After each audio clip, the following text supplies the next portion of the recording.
This is Breaking Stereotypes, and I'm your host, Christy Ramnarine.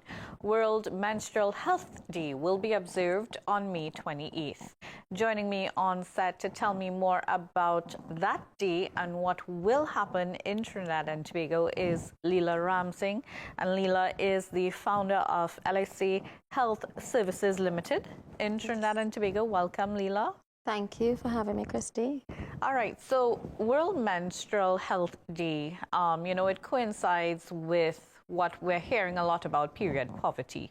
So I want to start off with period poverty, and can you give me a definition? What exactly is period poverty? Okay, so according to Wash United, who's the NGO out of Germany that we are the brand ambassadors for, period poverty is when we don't have access to menstrual hygiene products.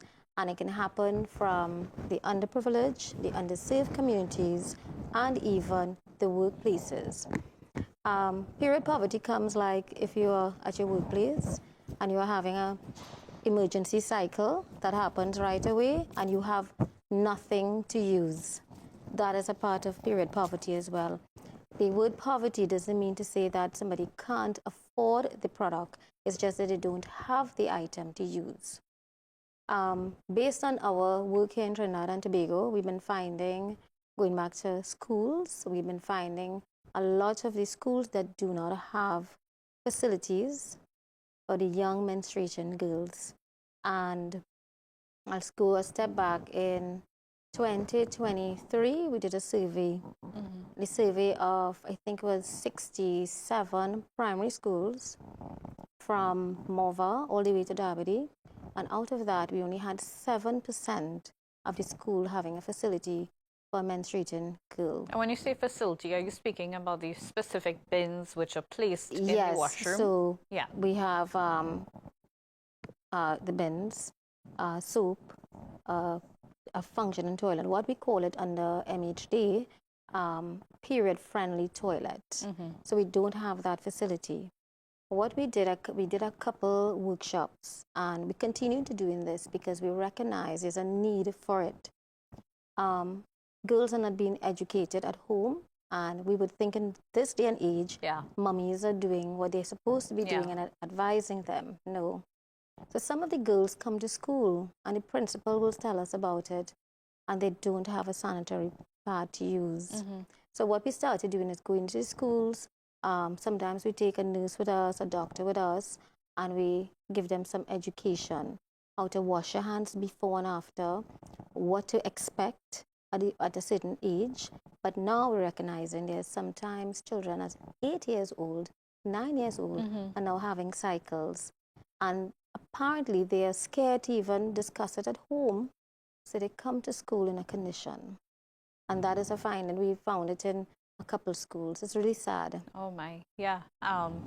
It takes me back to when I was in primary school. I can't remember having the conversation at a primary school age level with my mother, but I remember being in the washroom and overhearing two friends who I was in school with, speaking about their period came, and I was like, what are you all talking about? I had no clue what a period was. And of course, curious child went home to ask, what is period? What are they speaking about?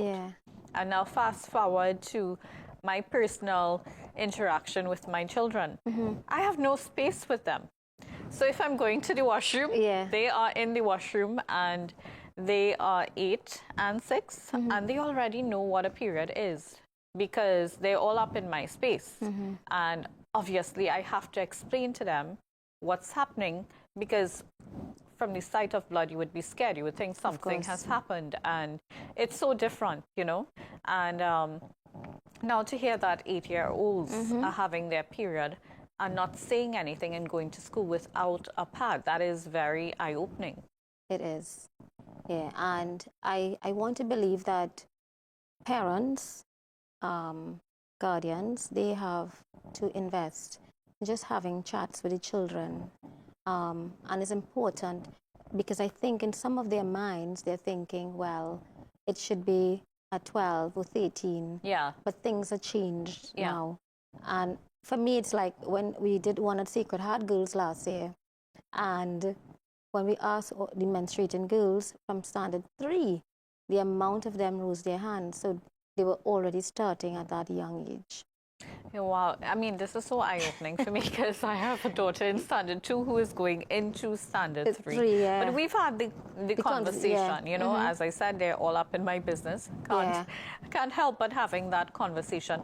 What are the schools doing, or how is your organization helping schools right now to educate the younger generation, especially those at the primary school level, about period? What we do a workshop, all in conjunction with Menstrual Hygiene Day. And there's a workbook that will send to us, which is called Clarissa's World.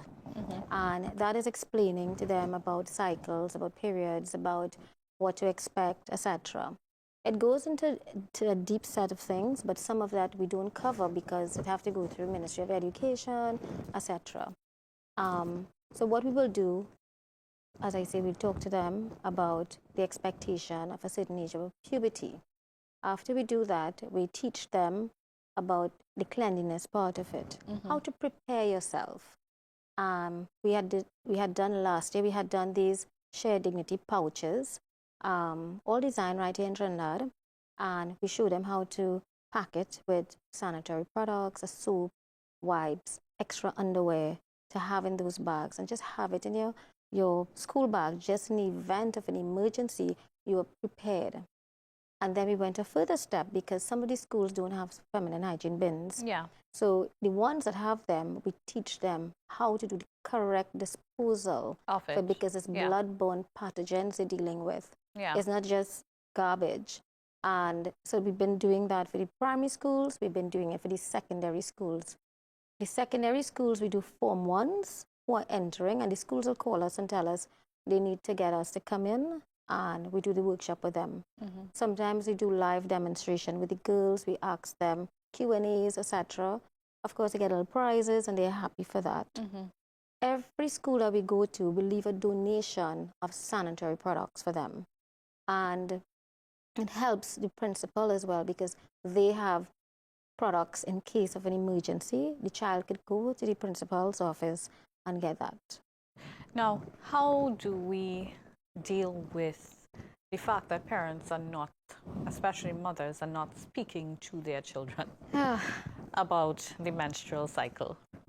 That is a tough one. And I think mummies in this day and age where we have all the social medias, I think they could go onto YouTube, pull up things on period poverty or periods, what to expect.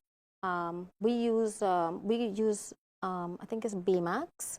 Baymax have this cute video that we always use. Kotex, different brands have their own things, and it's very easy to get information. We even have in our social media pages, we have things on periods, how to dispose, what to expect, the cycles, etc. So it is so easier than, as you said, when you heard back then in the bathroom. It's the same thing with me.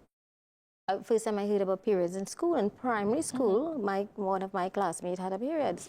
And we were 11, I think, 10, 11, around there. And it was like, everybody in the school is like, what is that? What is that? You know? So we don't want that to happen now. And I think with society changes, parents are supposed to be a little open with their kids. I'll share this with you. I remembered in 2001, I think it was, we did a menstrual hygiene day walk around the savannah. And this young girl, she was about 15 or 14, and she came up and she spoke and she said she didn't know anything about periods. And when her period came, her dad was the one who had to help her because she didn't have a mom with her. Yeah. And her dad was the one who consoled her and explained everything. She was so proud of her dad to come. So the conversation is not only with mummies, but it have to be with the dad as well. Both parents. To help. And if you're living with a grandmother or something, everybody have to get in a conversation to start changing. It's no longer taboo. Yeah. You know, and there's where we break the societal norms about these taboo subjects. You know, I'm here smiling because I clearly remember when I had my first monthly cycle, my first period. It was the first day of Form 2. And why I remember, I fainted in the line. Oh my God. Yeah. So I think that is probably another, factor to put in there because, Wow. of course, everybody else in Form 1 had their period in my class, and I was the late bloomer. Yeah. It came the first day in Form 2 of secondary school, and during assembly, fainted like a fly in the assembly, and surprise, period came. Yeah. And this is what parents need to do as well. Tell them about the symptoms, the expectations, the changes of the body, because things happen while you're growing up and you don't understand, well, why is this happening to me? And they need to start doing it at a younger age. Yeah.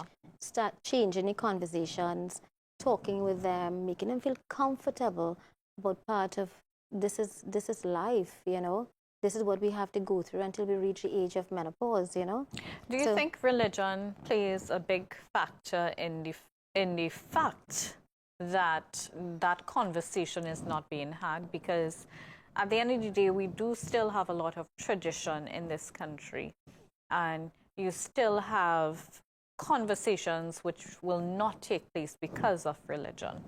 Yes, I think so. Because I think some religions are very conservative. They're not going to talk about that. There are certain religions will tell you can't enter a place of worship because you are menstruating. And that is debatable. But we can't tell them, well, So I think to a point. But I think as a mother, auntie, we have a right to start educating our nieces, our girl children, from a very young age, whether who says what about religion. I think it starts at home, and we don't have to wait for someone else to tell us when to have the talk with our child. Yeah. So, you brought up another valid point there, and I'll take the opportunity to speak about it. I was born and raised Catholic, and then, of course, I got married to a Muslim and had to learn about Islam because of that. And there's a very big misconception that you are not allowed to enter a mosque when you're having your period. That's not true. You can enter the mosque. However, just today I saw a video where you are told that you don't have to pray because in Islam, in the Quran, they say that God recognizes that it's a very special time for a woman, and the woman does not have to pray at that particular time. So again, another misconception, which I myself was learning about, because when I first heard about you can't pray when you have a period, the first thing I'm like, but why? Because in the Roman Catholic faith, you are taught that it's the cleanest time of a woman's life. But despite religion, shouldn't we be having these conversations more and more? And you said you are doing this in schools. Did you think about doing it in religious settings as well? Well, actually, I was invited only last week to do one at a temple. But I didn't give them answers yet. I told them I'll let them know. Yeah. To do one at a temple because, again, I'm curious to know how it will be accepted. And I just go back to this. In 2020, during the pandemic, we were doing food hampers, our company, LSA Healthcare, for the communities. And I made it my business to make sure and get sanitary pads to put inside of there because most women didn't have the finance to even think about that. Yeah. And then I partnered with another organization, TT, and I remembered Pandita, I don't remember her name, but she's a pundit. And she came and she collected all the sanitary products that we had. And she was so happy that she said, Lila, this is going to go a long way. Because she even counted the homes that she was going to drop it off to. If they had 2 girls or 3 girls, she had a whole database on them. So I think when you're working on the ground in like communities, you would know the needs basis of what they need to get. So I think some people are very open and maybe some people are not, but she was one of them who was very, receptive. So let's move now from the religious setting to the workplace. Oh, yes. You know, I could speak about events as well, because now every event you go to, there is a space where they will have, you know, the pads and other things available for women. If you were to have your period or you didn't have something at that event. Yes. But I want to speak about the workplace. Have you done any research in terms of the workplace? With the workplace, what we have been finding is that because our business is tied to waste management and stuff, you find that they don't want to be investing in that. Oh, it's a cost. And then we'll tell them, well, okay, it's a cost, but what about your plumbing? What about your employee who is working here 8 to 9 hours for the day?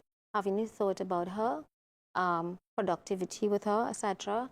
And then we have where we try to encourage them now to always have a stack of products just in case. But some people don't think about it, because guess what?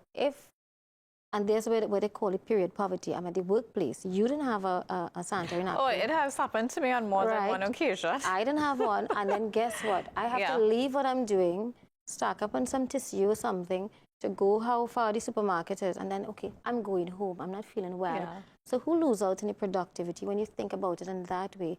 When it's easy to make it a period-friendly world by just putting these things for your employees. It's not, I mean, our office, we make sure we have stacks of these things upstairs, downstairs. Who wants it in their vehicles? It's there for them, you know? And let's go back to the, you know, disposal of these things and how important it is to have it separated from the normal garbage. Because it's bloodborne pathogens, and a lot of people have the misconception that is just trash. It is not just trash. We're talking bloodborne. In those sanitary bins, we have a special germicide that kills the bloodborne pathogens. Therefore, the bins are sterilized. It goes through a process. The chemicals are imported out of the UK, especially for those things. So it's not just like a waste bin and only normal bin. No, it's not. And what we do with the schools as well, the ones that can afford it, we teach the children the correct way of disposal. Because if you don't, you tend to get all different species inside there.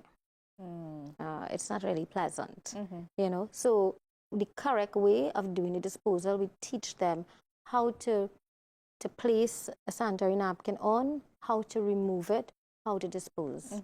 Yeah, those, and I think and they learn, and we don't get the problems of they calling us before the service, etc. And this all stemmed out of the issues with challenges we were getting at various schools. Yeah. What would you recommend for a normal home in terms of disposal? It depends on how many girls you have at the home, because some people want to get a sanitary bin at their home.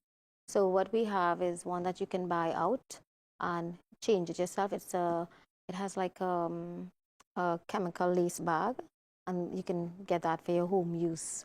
But only if you have like 3, 4, 5 females. For 1 and 2, some people just do correct disposal, and they just put it in the garbage in a special bag, etc. Like that. Okay. Yeah. Now, Leela, I want to hear a bit about you and, you know, how you got into this field. All right. So I started this. I work with an international company in the hygiene industry globally. I spent 9 years with them, and after 9 years, it was monotonous. I was bored.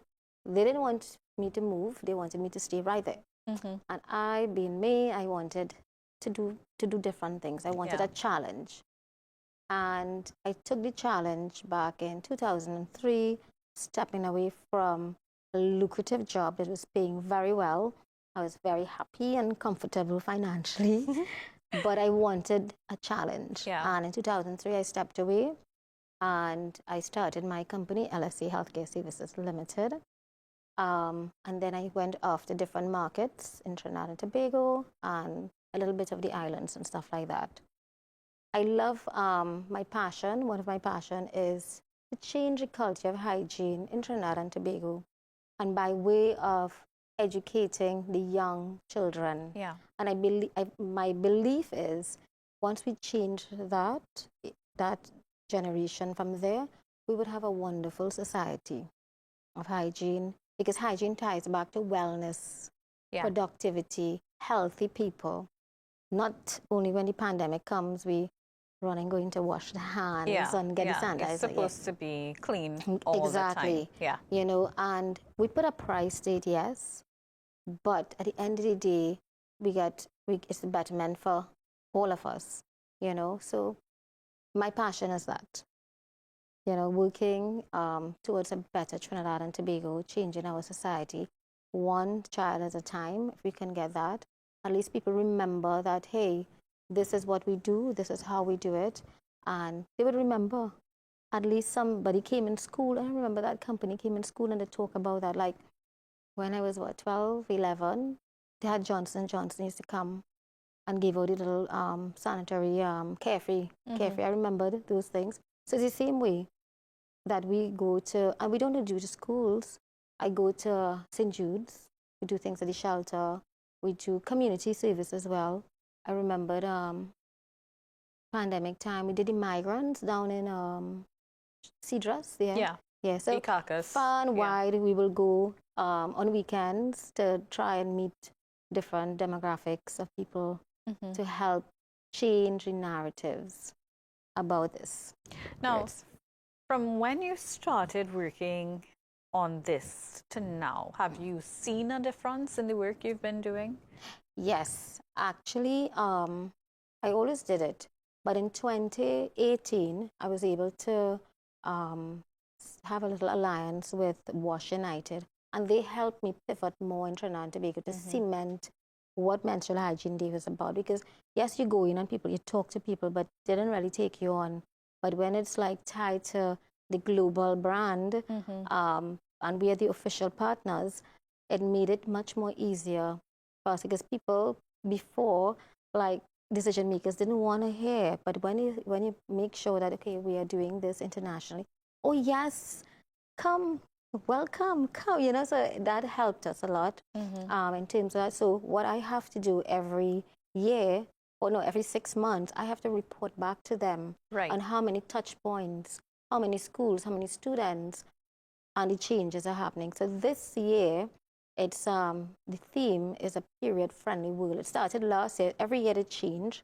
Like the first year was time for action, and it continued with different hashtags. This year it's a period-friendly world, and moving to 2030, which is where the global SDGs are, we have to get a period-friendly world. And as I mentioned before, it have to not just be sanitary products. It have to be with education. No girl should be left behind. Access to a period-friendly toilet means soap, means water, means being able to flush. Exactly. Yeah. So, and there are certain parts of the world that I have been to. I've been to Egypt last year, and it broke my heart to see what goes on over there. I mean, we see the glamour of certain things, and when you go out and you see the poverty, I bought sanitary products, and I went and I got soap and toothpaste and whatever. And my tour guide said no, they would not use it. They're not familiar with toothpaste. And I was like taken back, because I'm buying toothbrushes. And I said no, just get them the sanitary products, the sanitary pads and snacks. So I said okay. So when we think the world is even, it's not. Yeah. You know, and going out to different countries, you see the hardships that people face. Yeah, so I'm happy with the level of that what I'm doing to make a difference in somebody's lives, you know. So, what is your end game? What would you like to accomplish at the end of all this? I would love to see policy. I would love to see not just on the private sector, because we have a number of NGOs also do a lot of work with this. Remember, it's ongoing. It's every single month that a woman needs to have these products. Yeah. I would love to see government intervention where we remove the duties, because duties cost a lot on the products. I would love to also see some level of free, not free for everyone, but free for a needs basis, or even free for schools. So therefore, parents don't have to just find extra monies, especially if they have a lot of girl children. I grew up in a home with 5 girls, so we know how expensive it was. I remember my father quarreling every month. Why I have to buy this? Why you all to go and buy it yourself? So that's another discussion there. Some men who not really into getting the pad for you at the grocery. Yeah, and it's quite expensive. So I would love to see it. A big pack is like $50. There are some which is even more. And, and also I have like 1 or 2 of my staff members. They told me, they said to me, PCOS, when you have that, you have to use different types of sanitary disposal. My doctor confirmed that I started perimenopause. Okay. And I'm having bleeding, which is heavier than normal for me. It started happening after I had the twins in 2000. So I went for a checkup thinking, it might be a fibroid or something. Everything is fine. My womb lining is fine, but she did confirm that my ovaries have started to shrink in size, which means that I started going through perimenopause, and it's causing a heavier than normal period. And she recommended pull-ups. Whoa. Wearing pull-ups to sleep, you put on the pad and then you wear the, of course this is very like, what, pull-ups? Yeah. But this is the reality of what happens to women. Correct. It's medical reasons you have heavier than normal periods. And it goes from the age of, let's say, 8, 9 to 50 something. So there's a whole cycle of menstrual health management from 9 years old. And I go for 9 because I know that the evidence is there now to all this age. And you're right, we have the people who have the PCOS who complain and say, my God, when they have heavy bleeds, the cost of having this product to use is expensive. Yeah. I know they talk about menstrual cups, they talk about the reusable underwears, etc. But not everybody's comfortable with that. Yeah. Yeah. So I would love to see government intervention to help ease the burdens of women. There are women who can afford, not a problem, but there are women who cannot afford, and let's look at them. Let's look at the children who are coming from different homes. I think that's called it box lunch. Yes. Right. Do it on a needs basis kind of thing. That is what they need to do, that kind of assessment and help in some way or the other. Okay, so Leela, if somebody wants to assist, donate, help with this thrust you're on, how can they do so? Well, right now we have a drive that is on because it's Menstrual Hygiene Day initiatives. We're asking for anything hygiene, sanitary pads, tampons, deodorants, body spray, shavers, toothpaste, toothbrushes, anything like that. We're concerned to hygiene, personal hygiene. They can drop it off at our office or they can call us on 389-8153 and we can make arrangements to meet them, collect it, etc. These items, a lot of people are asking what we do. It is sent out to different organizations, to the schools, and what we do on our social media pages, we literally put them on there so you can see where the products are going. So, for example, last week we were at St. Jude's school. We did some, but of course we can't, certain places you can't use cameras, etc. So we always have a set that have to go out to various or institutions. Girls' home, we will do it there, and the schools, of course. So if we do, like we did Holy Faith Convent last week, and what we did a donation of egal pads in a roll, which is a new thing that we launched. Okay. And it's for emergency. It's an emergency pad. Well, we're out of time, so I can't even ask you what eagle pads are. But I guess when I do the article to go with this, which will be in our Woman Empowerment magazine, I'll write a bit about that so people will know what it is. Leela, thank you so much for coming on to Breaking Stereotypes to share more about World Menstrual Health Day and period poverty. A lot of times we've been hearing it thrown around, and I think now everybody is familiar with what period poverty really is. Thank you again so much. Thank you so much for having me, and I'm happy to be here to share the knowledge. Not a problem. Thank you. That's it for this week's episode of Breaking Stereotypes. I'm your host, Christy Ramnering.